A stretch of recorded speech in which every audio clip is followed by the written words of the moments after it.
Hello सगळ्यांना खूप खूप स्वागत सगळ्यांचं आत्मवंदन माझ्या सगळ्या कुटुंबियांना अगदी हृदयापासून सगळ्यांचं आजच्या सत्रामध्ये स्वागत करते.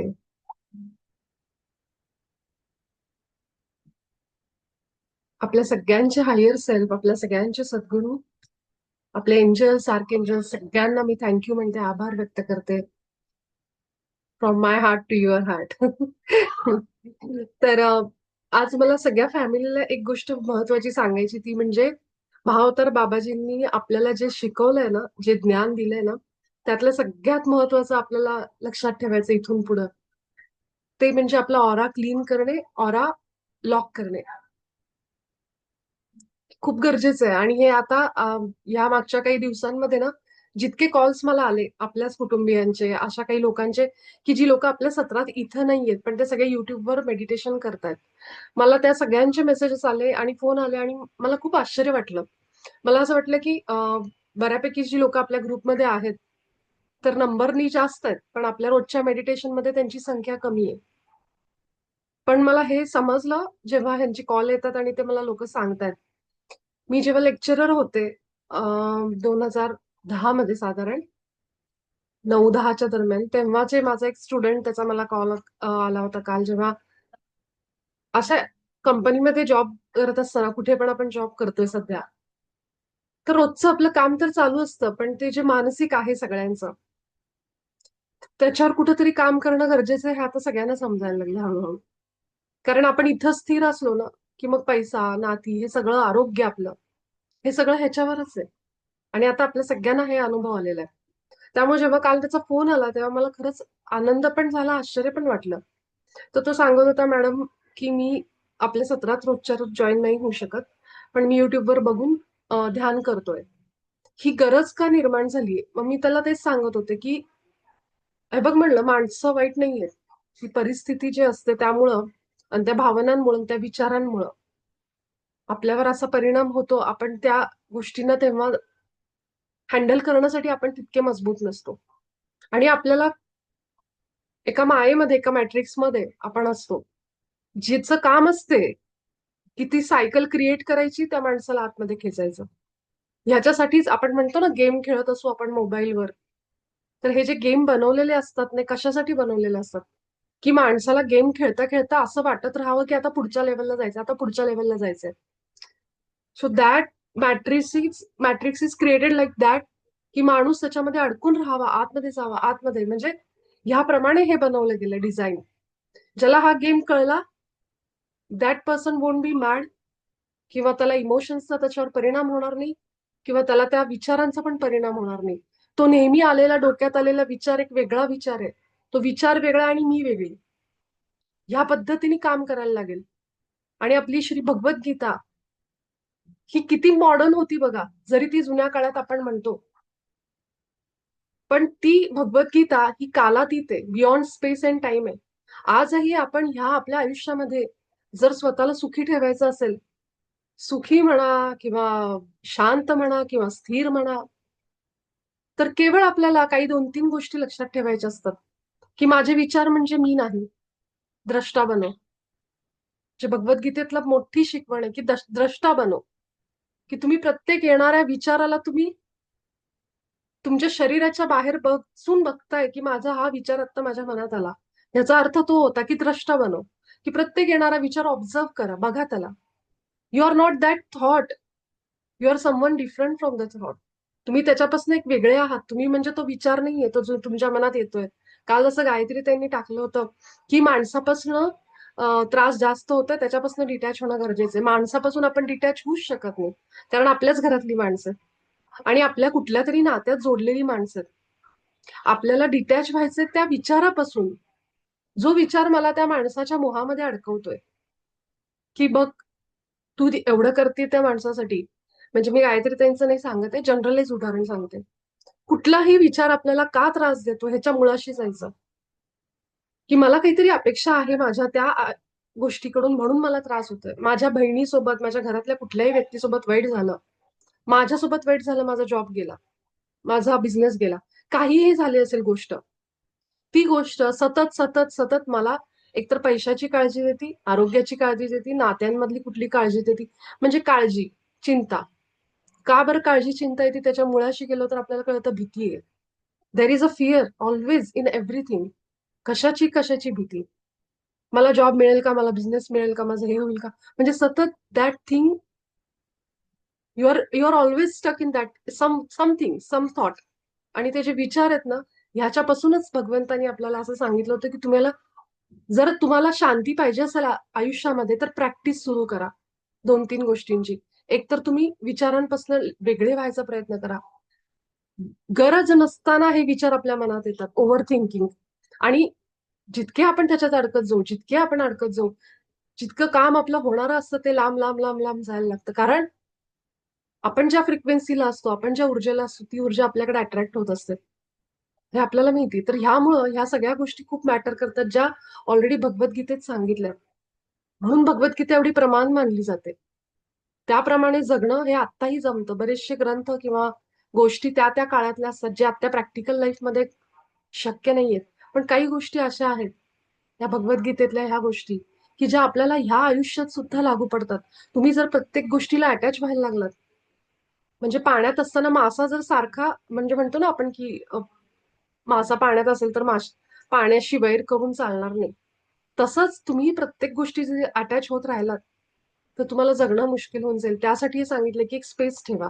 आलेला प्रत्येक विचार हा तुम्ही एखादा तिसरा व्यक्ती त्या विचाराकडे बघतो ह्याप्रमाणे प्रॅक्टिस करा, की माझे विचार मला नको तितके आत घेऊन चाललेत. हे असं नाहीये सुद्धा, पण ही इल्युजन, ही माया क्रिएट करायचं काम माझे विचार करतायत. दुसरी गोष्ट सांगितली, कर्म कर, फल की चिंता मत कर. हा एक सांगितलेलं आपल्याला एकदम कॉमन आहे, आपण नेहमी ऐकतो. ह्याचा अर्थ असाच आहे की तुम्ही जे एक्सपेक्ट करताय, मी हे काम करते, या प्रोजेक्टवर काम करते, मी ह्याचं काम करते, ह्याचा रिझल्ट हा आहे, हे आपण ते धरून बसतो. आणि जितकं आपण त्याला धरून बसतो, आपण त्याला लिमिट करतो आपल्या विचारांना. जर आपण त्याच्यापासून मुक्त झालो, जे आउटकम आहे ते आहे. मी आता या क्षणामध्ये प्रेझेंट मुमेंटमध्ये माझं काम करते,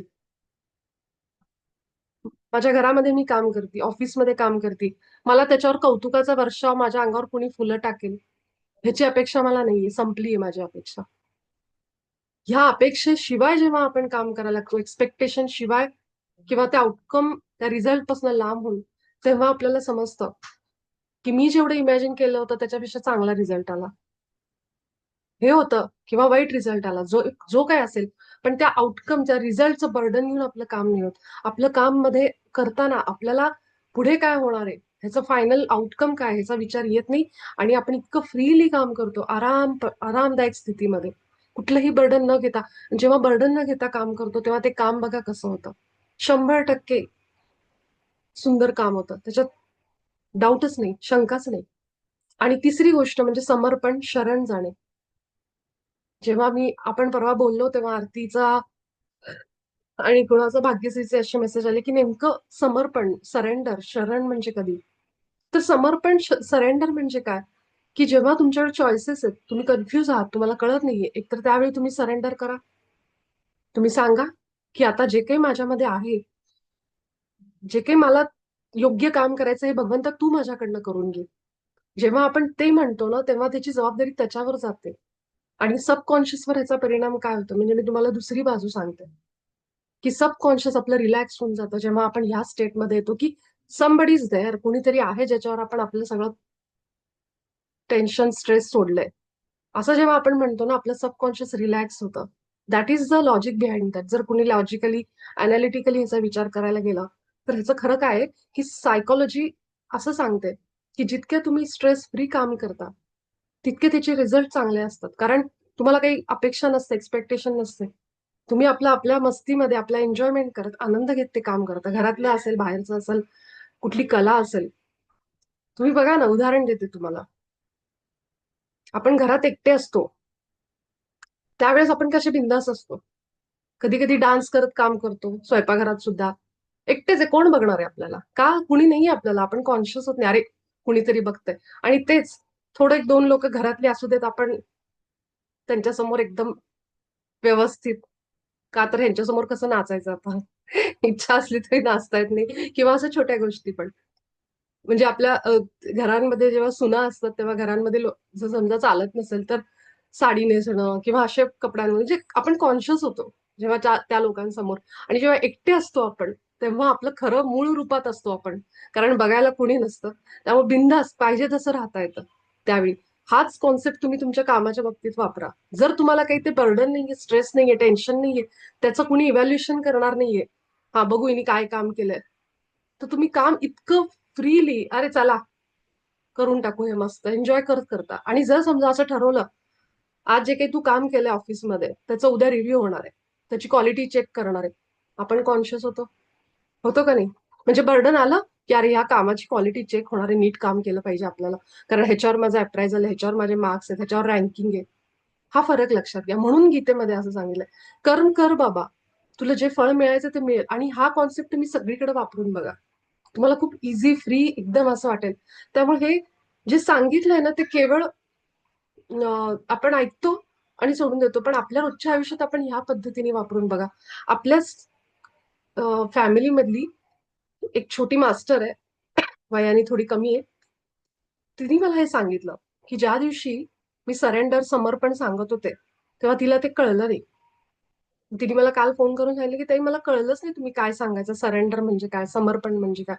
पण नेमकं तिने सरेंडर पुस्तक वाचलं, सरेंडर एक्सपेरिमेंट, आणि तिला सगळ्या गोष्टी समजल्या की मला काय म्हणायचं होतं. तर हा जो सरेंडर समर्पणाचा भाव आहे ना, तो म्हणजे की हे परमशक्ती तू माझ्या हातून वाहतीस, श्वास तूच घेतीस, माझं अन्न पचन तूच करते, मी तर हात घालून माझं अन्न पचनाचं काम करत नाहीये, कुठली तरी शक्ती इंटेलिजन्स ऑटोमॅटिकली या सगळ्या गोष्टी करते. मला बुद्धी तूच देतेस की हे कर, तू ही परीक्षा दे, इथं जा तिथं जा. हे सगळं काहीतरी ऑटोमॅटिक आहे, एक सुप्रीम पॉवर आहे. मग हे शक्ती तू जर माझ्या थ्रू ह्या कामं करून घेतेस आणि मी एक टूल म्हणून आहे, तर मला जिथं कन्फ्युजन आहे, मला कळत नाहीये कुठं कसं पुढे जायचंय आणि माझा मार्ग मला दिसत नाहीये, अंधार आहे पुढे, किंवा मी योग्य मार्गावर आहे का कळत नाही, तर मी जे काही आहे ना ते तुला समर्पित करते. You take care of me, असं आपण सांगतो. मग इथं काय होतो, आपला इगो जो असतो ना तो झिरो होतो आणि आपण त्याच्याबरोबर एक होतो त्यावेळी. आणि ती एक झाल्यामुळे जी समर्पण आहे, पूर्ण समर्पण, की जर दुःख आलं तरी मी तुझ्यासोबत, तू आहेस, तुझं तूच करतेयस हे, आणि सुख आलं तरी तूच करते. माझ्या हातनं चुकीचं कर्म घडलं तू जबाबदार आहे, चांगलं कर्म घडलं तूच जबाबदार आहे. सो एव्हरीथिंग आपण ही सरेंडर मोडमध्ये येतो. आणि तेच डॉक्टर मायकल सिंगर यांनी केलं होतं त्या पुस्तकामध्ये, सरेंडर एक्सपेरिमेंट म्हणजे मी त्या दिवशी सांगत होते. आणि ह्याचा अर्थ असा आहे की आपण प्रयत्न करणं सोडायचं नाही सरेंडर म्हणजे. पण जिथं कन्फ्युजन आहे, आपल्याला मार्ग नाही दिसत आहे, तिथं फार घट्ट धरून आता मला मार्ग दिसलाच पाहिजे, किंवा मला खूप कन्फ्युजन आहे तर मला खूप त्याचं टेन्शन घेऊन स्ट्रेस घेण्यापेक्षा ती गोष्ट आपण सोडायची. आपल्याच ग्रुपमधले एक मास्टर आहे, त्यांचं छोटं उदाहरण देते आणि आपण सत्र सुरू करू. त्यांच्यामध्ये काही कलागुण इतके चांगले आहेत, पण त्यांना चान्स मिळत नाहीये, चांगला प्लॅटफॉर्म मिळत नाही, संधी मिळत नाही. त्यांचा आज मला फोन आला होता आणि त्यावेळेस मी त्यांना हे सांगितलं की तुम्ही एक प्रार्थना करा फक्त, की भगवंताला की हे जे काही माझ्यामध्ये कलागुण आहेत, जे मी डेव्हलप केले हळूहळू तुझ्या प्रेरणेने, मार्गदर्शनामध्ये, ते सादर करायला, किंवा त्याच्यासाठी एक चांगला प्लॅटफॉर्म, चांगली लोक माझ्या आयुष्यात आत्ता नाहीये, तर मी हे तुला सोडते, तुझ्यावर सोडते, की ते तू कसं माझ्याकडनं बाहेर काढून घेतोस. उदाहरणार्थ एखादी चांगली पेंटर आहे, पण तिला कुणी मिळतच नाहीये, मदत मिळत नाहीये, ते कुठे जाऊन दाखवावं, कुणाला बोलावं, काही समजत नाहीये. पण इच्छा तर खूप आहे की आपलं पोटेन्शियल बाहेर आलं पाहिजे, आपणही काहीतरी केलं पाहिजे, आई वडिलांना दाखवायला, समाजाला दाखवायला, पण मार्ग नाही सापडत आहे. मग तो मार्ग नाही सापडत आहे म्हणून खूप हातपाय मारतो व्यक्ती. शेवटी काय म्हणतो, काहीच होत नाही, निराश होऊन बसतो. तिथं निराश न होता तुम्ही प्रार्थना करा. That prayer is like a asking for help to your father, supreme father. तर ती निराश होण्यापेक्षा ती प्रार्थना जेव्हा करतो, it means I have done my thing, माझी सगळ्या गोष्टी झालेल्या आहेत करून, प्रयत्न करून झालेत, आता तू बघ, आता मी हे सगळं तुझ्यावर सोडतो. आणि तिथं त्या समर्पणामध्ये आपल्याला एक शिकवण असते. इट मीन्स दॅट की देर आर फ्यू थिंग्स, काही गोष्टी अशा आहेत ज्या तुमच्या कंट्रोलच्या बाहेर आहेत, आणि तिथं तुमचा अहंकार झिरो होतो. तर हा लेसन आपल्याला तिथं असतो. मग प्रत्येक गोष्टीमध्ये हे का नाही होते, का नाही होते, आणि मग नशिबाला दोष, देवाला दोष, सगळ्याला दोष, हे करण्यापेक्षा आपण त्याला म्हणायचं तू जेव्हा करायचं तेव्हा कर. जेव्हा ती भावना आपल्यामध्ये येते, आपण त्याच्यापासून डिटॅच पण होतो, मोह पण कमी होतो, सरेंडर मध्ये आपला अहंकार कमी होतो. हे सगळे लेसन त्याच्यात असतात. आणि ह्या पद्धतीने आपण काम करायचं. मग त्या दिवशी जे विचारलं होतं ना भाग्यश्री आणि यांनी, की मग आपण काही करायचंच नाही का? आपण करायचं कृती. आपली परिस्थिती, आपले प्रयत्न सगळे होऊन सुद्धा जर होत नसेल, त्यावेळी आपण सरेंडर करायचं. आणि जेव्हा आपण सरेंडर करतो, तो 100% तुमच्या ट्रस्टने असला पाहिजे, विश्वासाने असला पाहिजे, की आता मी सरेंडर केलंय, मी प्रार्थना केली तुला. आपल्याला असं वाटतं प्रार्थना केली म्हणजे आपण कुठेतरी देवळात जाऊन किंवा कुठल्या तरी एका ठराविक पद्धतीनेच ती प्रार्थना असे नाही. समजून घ्या, आपला श्वास जर त्याच्याकडून येतोय, तर आपला प्रत्येक विचार तिथं सगळं समजतंय त्याला. आपल्या भावना समजतात, आपला विचार समजते. आपण विचार करायच्या आधी तिथं पोचलेलं असतं, की पुढचा विचार काय येणार आहे. कारण ही शक्ती आपल्या आत आहे. मग तुम्ही प्रार्थना करताना तुमच्या पद्धतीने कशीही करा, पण त्याच्यासाठी खास जागेवरच गेलं पाहिजे. खास तुम्ही बसून ध्यानच केलं पाहिजे असं डोळे मिटून आणि काहीतरी एकदम अशी वेगळी रिच्युअल हात बीत वर करून असं काही नाहीये. One thought, one simple intention, एक साधा सिम्पल आपण बोलतो आपल्याशी तसा एक सिम्पल विचार, एक भावना, ती तुमची प्रार्थना आहे. डोळे बंद केले, तुम्ही फक्त म्हणलात, हे परमेश्वरा, जे काही तुम्ही शक्ती मानता, मला हे दाखव, मला हा मार्ग दाखव. ती तुमची प्रार्थना आहे. तुमच्या आतमध्ये आलेला फक्त विचार तोंडाने नाही बोलला तरी तो त्याच्यापर्यंत पोहोचतोय ऑलरेडी. सगळं आतच तर आहे, श्वास त्याला समज, त्याच्यातून तर श्वास येत आहेत. मग तुमचे एक एक विचार रेकॉर्ड नाही होणार. आपण काय विचार करतो, कुठल्या माणसाला बघितल्यावर काय वाईब्स येतात, काय आपल्या डोक्यात विचार येतो, जेलसी येते का, राग येतो का, हे सगळं रेकॉर्ड होतंय, हे सगळं त्याला समजतंय. कारण आपल्या थ्रू ती शक्ती जगती. लक्षात घ्या, हा इथला प्रत्येक मनुष्य हा म्हणजे त्या परमात्म्याचं एक एक्सप्रेशन आहे, एक फॉर्म आहे त्याचा. स्त्री पुरुष लहान मुलं हे ते काय असेल ते त्यांच्या थ्रू हा स्वतःचे एक रूप तयार करतोय आणि अनुभव घेतोय. मग त्यामुळं आपल्या मनात येणारा प्रत्येक विचार त्याला समजतोय. फक्त आपण जेव्हा प्रार्थना करतो तेव्हा आपण सरेंडर मोडमध्ये येतो, की आता माझा प्रयत्न करून झाला, जो काही धडा होता तू मला मला ह्याच्यातून मिळाला, आता तू बघ. ही भावना तेव्हा येते. म्हणजे आपले प्रयत्न सोडायचे नाही, आपली कृती सोडायची नाही, ऍक्शन करायची. पण जेव्हा आपल्याला असं वाटतं की इथून पुढे मला मार्ग नाहीये, त्यावेळेस सरेंडर. म्हणतात ना ते, कैदी असतो तो पळतो पळतो एखादा चोर बीर दरोडेखोर आणि शेवटी पोलिसांना सरेंडर शरण करतो. अगदी त्या, कारण त्याला आता समजलेलं असतं चारी बाजूनी पोलिसांनी घेरलेलं आहे. So this game is like that. Understand की ह्या गेम मध्ये आल्यानंतर आत्ताच्या आपल्या या मॅट्रिक्स मध्ये सेम तसेच रूल आहेत जे आपण बाहेर खेळतो, तेच सगळं आतमध्ये आहे. तर व्हिडिओमध्ये मी व्यवस्थित पूर्ण सगळं एक्सप्लेन केलेलं आहे, की कसे हे सोल प्लॅन आपण घेऊन येतो. आपल्याला कसं ह्यामध्ये हे सगळं जे काही आपल्यासोबत होतंय ह्याचा आपल्याला कसा त्रास होतो आणि त्याच्यातून बाहेर येण्यासाठीचा पण मार्ग त्या व्हिडिओच्या मध्ये मी सांगितलं. तर ह्या पद्धतीने काही दिवस जगून बघा. इट्स नॉट कंपल्सरी की तुम्हाला मी सांगितलेली गोष्ट प्रत्येक गोष्ट पटलीच पाहिजे किंवा तुम्ही केलीच पाहिजे. पण एक प्रयोग म्हणून त्याप्रमाणे जगून बघायचं. कारण हे आपल्या संतांचा गुरूंचा मार्ग आहे. तर त्यांनी दाखवलेलं आहे. तर ह्याप्रमाणे करून बघा. पटलं आपल्याला, हा हे काम करतंय. सरेंडर केल्यावर माझं टेन्शन कमी झालं आणि मी एकदम बिंदास काम करायला लागले. तर मग काय हरकत आहे सुरू ठेवायला. त्रासात काम करण्यापेक्षा कधीही ते चांगलं ना, एक विश्वास ठेवून की कोणीतरी आहे बाबा आपल्या पाठीशी. ही फिलिंग्ज आपल्याला खूप काय काय देऊन जाते. त्यामुळे ह्या गोष्टी कुठेही कुणी सांगतंय म्हणून नाही, तर आपल्या आयुष्यात आपण लागू करून बघायच्या. खरंच फरक पडतोय का? पहिले इस्तेमाल करे फिर विश्वास करे. अगदी त्याच्याप्रमाणे पहिलं आपण ट्राय करायचं सगळ्या गोष्टी. ध्यान सुद्धा आपण 40 दिवस का करायचं? तुम्ही ॲटॉमिक हॅबिट जसं मी पुस्तक सांगितलं, की ह्या सवयी आहेत. आपल्या ब्रेनला सवय खूप आवडते. आपलं ब्रेन तेच तेच तेच तेच पाथ फॉलो करतो. एकदा निगेटिव्ह सुरू झालं की निगेटिव्हच सुरू होतं. पॉझिटिव्ह तुम्ही घालायला लागलात त्याच्यात की तो पॉझिटिव्ह बनत जातो. ब्रेन पॅटर्नच तसा बनलाय. त्यामुळं रोजच्या रोज ध्यान केलं, 40 दिवस करायचं. 40 दिवसामध्ये तुमच्या शरीराला, मनाला, सगळ्याला सवय लागते. मग रोज ती वेळ आले की ध्यानाला बसल्याशिवाय दिवस जात नाही, झोप येत नाही. तसंच आहे कुठल्याही गोष्टीचं जसं व्यसन असतं ना, तसंच ध्यानाचं व्यसन लागू दे. त्यामुळे ध्यान करायचं आणि ध्यान केल्यानंतरच तुम्हाला ह्या क्लॅरिटी आतून यायला लागतील. मागच्या 3-4 दिवसांमध्ये मला एवढ्या जणांचे फोन आले. मला इतका आनंद होतोय की लोकांची एनर्जी बदलायला लागली. लोकांना आता समजायला लागले की त्याचं महत्व काय. आणि आलेले अनुभव मला सगळेजण सांगतात. त्यांचं त्यांना आतून उत्तरं मिळायला लागली. बऱ्याचशा गोष्टी घडतायत, विश्वास वाढतोय. हेच आपल्याला पाहिजे. आपल्याला हेच पाहिजे की प्रत्येकाचं आयुष्य, त्याच्यातली संकट जाणार नाहीये. पण त्या आलेल्या संकटांसोबत आयुष्य कसं जगायचं, तो गेम कसा खेळायचा, ह्याचे आपण मास्टर व्हायचंय. आणि त्याच्यासाठी आपण हा ग्रुप केलेला आहे. तर इथं मी मी कुठली जादूगार नाही की कुणाच्या आयुष्यातलं दुःख काढेन.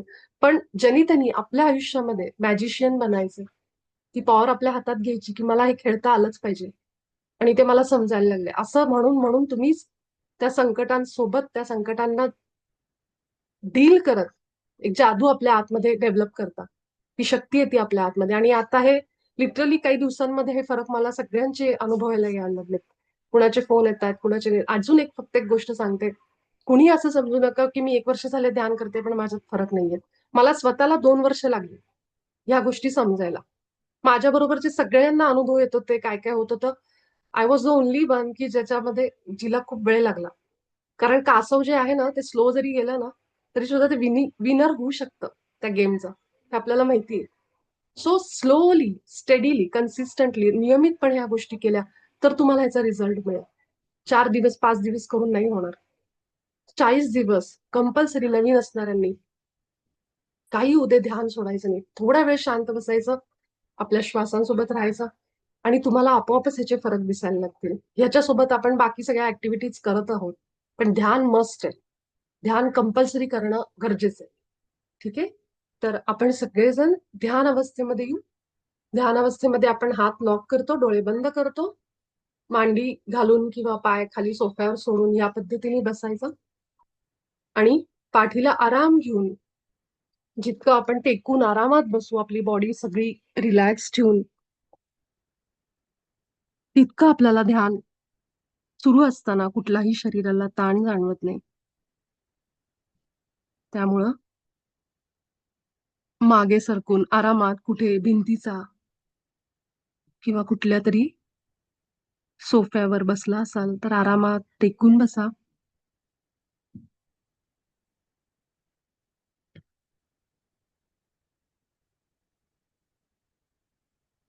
सगळ्यात आधी आपण आपला ऑरा लॉक करू. आपला ऑरा, आपला आभामंडळ म्हणजे आपलं सबकॉन्शियस माइंड आहे, ज्यामध्ये अनेक ठिकाणचे विचार आलेले असतात. अनेकांचे विचार आपल्या आभापर्यंत येतात. मी एक संकल्प बोलेन, त्यामागे सगळ्यांनी तो संकल्प रिपीट करा. माझ्या ऑरामध्ये आलेले जे कुठले न बोलावलेले प्रभाव, अनइन्व्हायटेड इन्फ्लुएन्सेस आहेत, त्यांना मी आग्रह करते की तुम्ही तुमच्या आदर्श स्थानी जा. तुमच्यासाठी एक स्थान आहे. तुम्ही प्रेम आणि प्रकाश आहात. त्यामुळं तुम्हाला घाबरायची गरज नाही. तुम्ही स्वस्थ आहात. माझ्या हायर सेल्फला म्हणजेच उच्च आत्म्याला मी आग्रह करते की माझ्या आभामंडळामध्ये आलेल्या प्रत्येक न बोलवलेल्या प्रभावाला त्यांच्या आदर्श स्थानी घेऊन जा. मी त्यांना प्रेम आणि प्रकाश देते. I give love and light. एक मोठा श्वास घ्या. तोंडावाटे बाहेर सोडा. माझा ऑरिक फील्ड आभामंडळ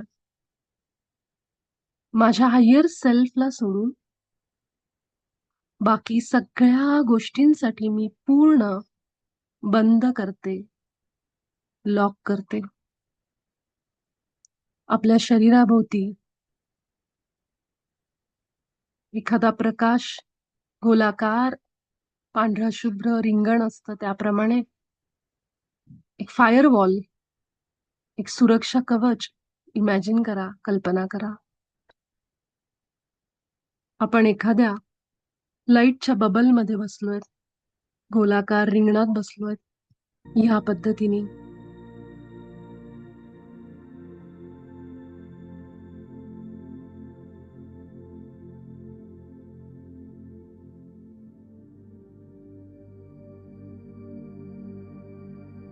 एक दीर्घ श्वास. आपल्या नाकातून एक मोठा श्वास घेत तोंडावाटे ती हवा बाहेर सोडताना आपली छाती, पोट सगळं रिलॅक्स होत आहे. शांत आणि स्थिर होतंय. जी काही अपेक्षा, इच्छा आज दिवसभरामध्ये अनेक विचार दुसऱ्यांनी आपल्या मनात टाकलेले विचार, नको असलेल्या आपण ऐकलेल्या गोष्टी, बघितलेल्या गोष्टी, बोललेल्या गोष्टी, हे सगळं काही आपल्या तोंडावाटे बाहेर पडणाऱ्या हवेतून श्वासाद्वारे बाहेर सोडून दीप दीर्घ दीर्घ श्वास घेत राहा. अगदी सावकाश नाकावाटे एक एक श्वास आत जाऊ दे आणि बाहेर सोडताना तोंडावाटे प्रत्येक वेळी आपलं शरीर शिथिल सोडायचं. जाणाऱ्या श्वासातून शरीरामधला ताण तणाव सगळा बाहेर.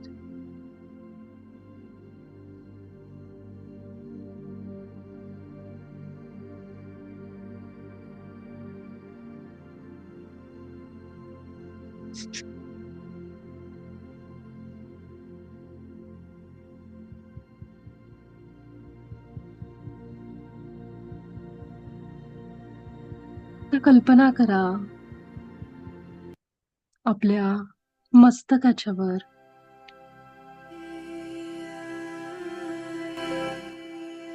आपल्या टाळू भागावर एक पांढरा शुभ्र लाईटचा गोळा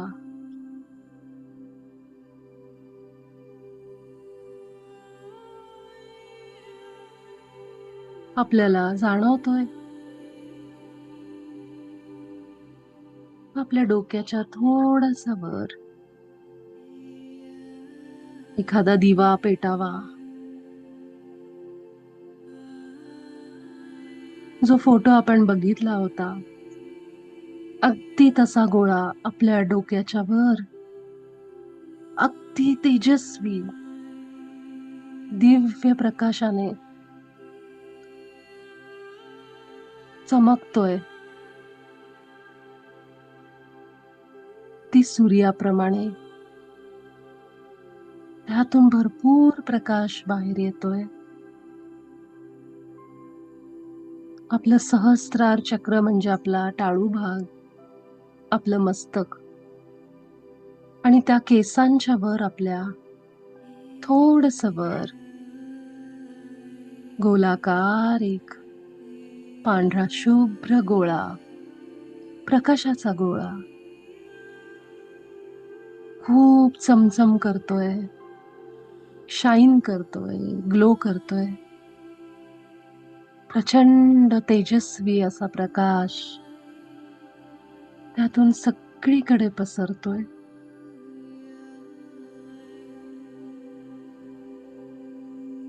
आपलं सगळं लक्ष आपल्या वरच्या बाजूला टाळूच्या वर त्या प्रकाशाकडे.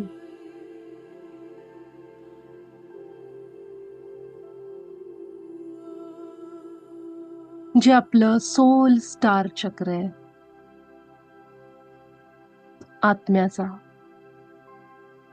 8वं चक्र सहस्त्राराच्या वर.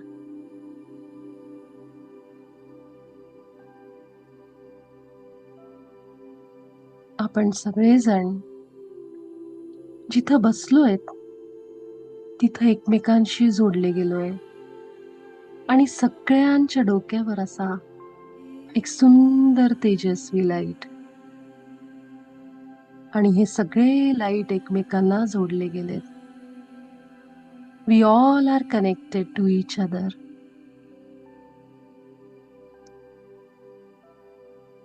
हे सगळे लाईट एकमेकांना जोडल्यामुळं त्यातून एक मोठा लाईट एकत्रपणे सुंदर दिसतोय.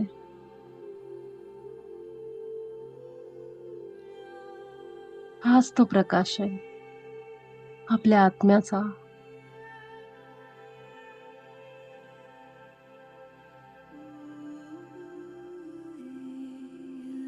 आपलं सगळं शरीर शिथिल सैल आहे.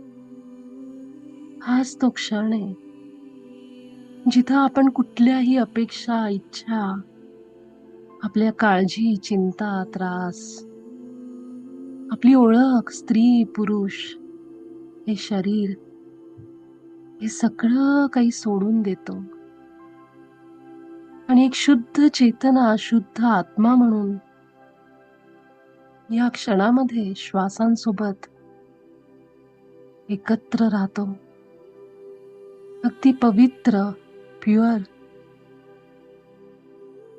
इमोशन.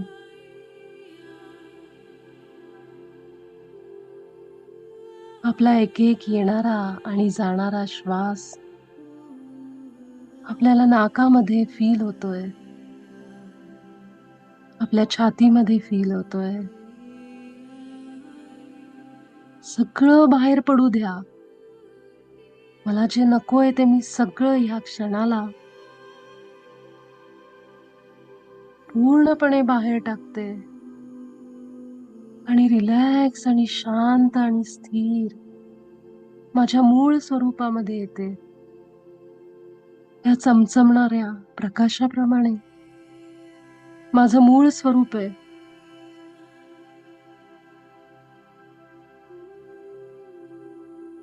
मी आता न सुख आहे, न दुःख आहे, न प्रेम आहे,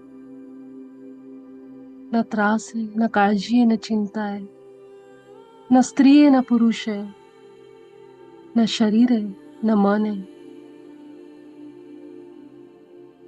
मी केवळ आणि केवळ प्रकाश आहे. शुद्ध चेतना प्रकाश. शून्य विचार.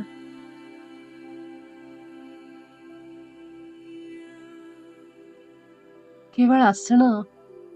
मी आहे ही फिलिंग. प्युअर कॉन्शियसनेस अनुभव करा. हीच ती वेळ आहे.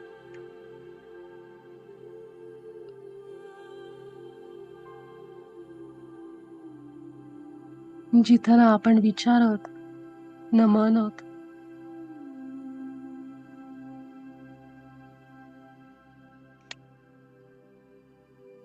केवळ अनुभव करणारी चेतना आहोत.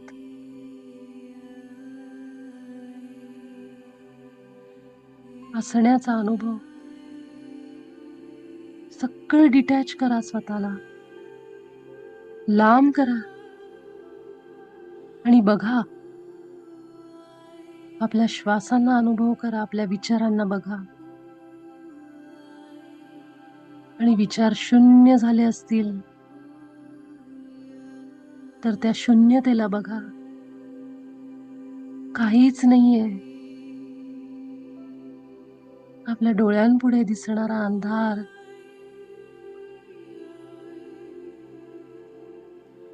ज्याला आपण व्हॉइड म्हणतो, व्हॅक्यूम म्हणतो, पोकळी म्हणतो, जिथं काहीच नाहीये, तेच आपण आहोत. ना विचार, ना भावना, केवळ असणं.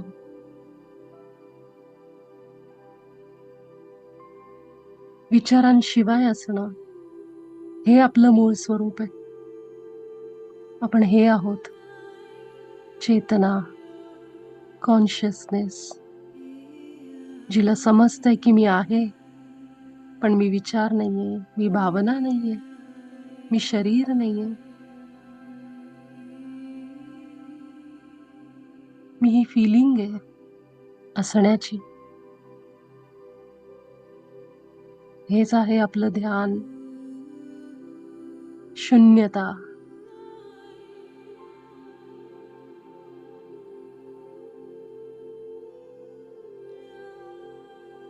एक अशी शांती जी केवळ आपल्याला आत मिळते.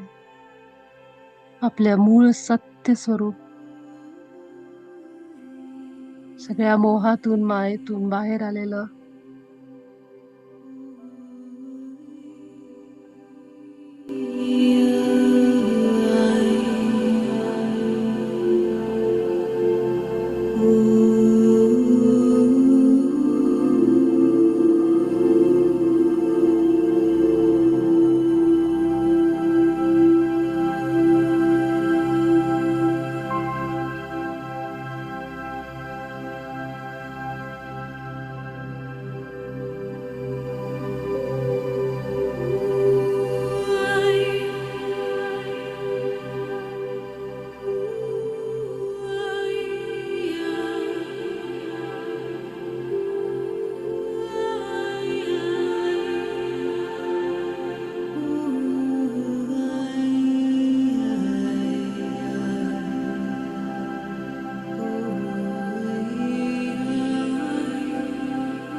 अगदी सावकाश.